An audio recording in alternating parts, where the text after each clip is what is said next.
It's hard to believe here, but this season marks 15 years since the debut of The West Wing. And for lovers of politics, and the four of us all love this show, it's always among the most popular programs ever, in part because it starred what may be the best fictional president ever. Honor thy father is the third commandment. Then what's the first commandment? I am the Lord your God. Thou shalt worship no other God before me. Boy, those were the days, huh? Mothers are standing in front of tanks. And we're going to go get their backs. We cannot. We will not vote to keep on footing the bill. You will be held responsible for shutting down the federal government.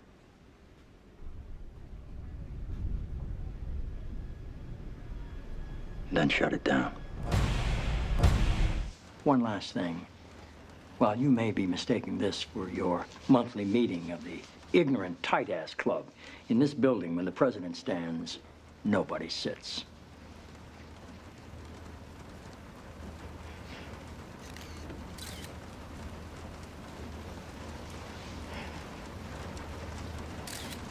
I think it would be appropriate at this time, Mr. President, to make a confession. What's that? I never voted for you. Well, thanks for trying, but here I am anyway. In the future, if you're wondering, crime, boy, I don't know, is when I decided to kick your ass. The U.S. is trampling on the sovereignty of my country, and on behalf of President Nzila... I've just taken your airport.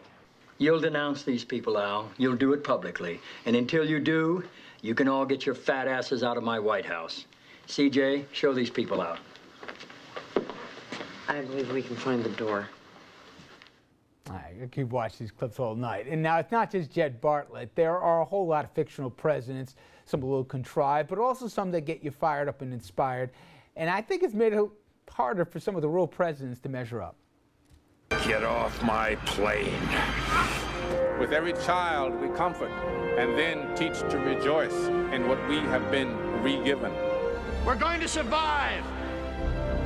Today, we celebrate our Independence Day. If you want to talk about character and American values, fine. Just tell me where and when, and I'll show up. This is a time for serious people, Bob, and your 15 minutes are up. My name is Andrew Shepard, and I am the president. Oh, for only that, it was so easy, right? If you had the dramatic music that followed you whenever you came in, right? That close up, you know.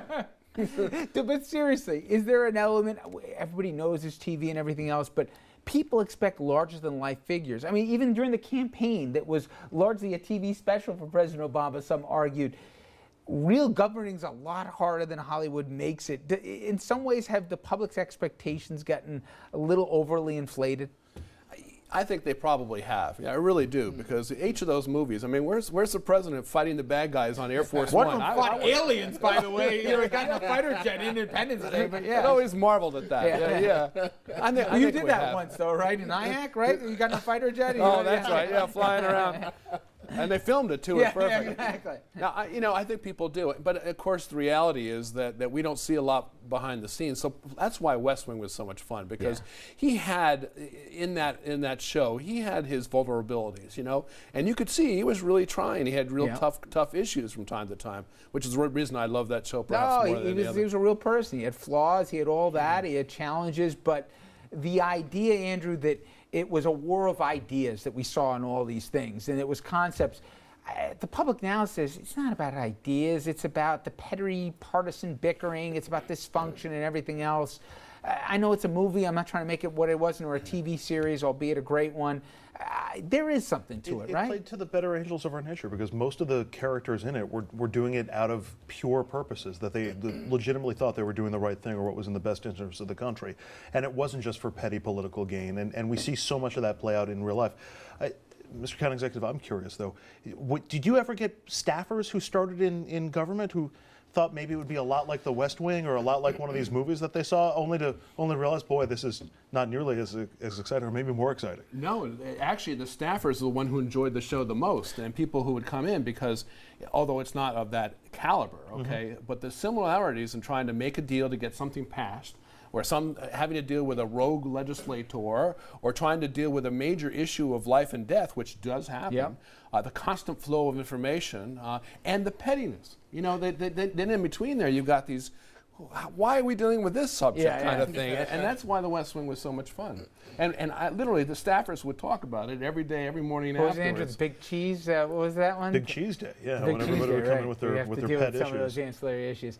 I think Andrew's right. I've seen a lot of people come in starry-eyed and they said, "Oh, you know, when's the big moment here? When are the French doors going to fly open and we're going to have that dramatic in scene?" journalism too. Everybody thinks it's going to be like, you know, Woodward and Bernstein, absolutely, right. yeah. But now you guys might call me a groupie, but we will. and a Many lot other worse. things. Yes, go ahead. But with President Clinton, especially, and with President Obama, I'm making personal observations from seeing them up close.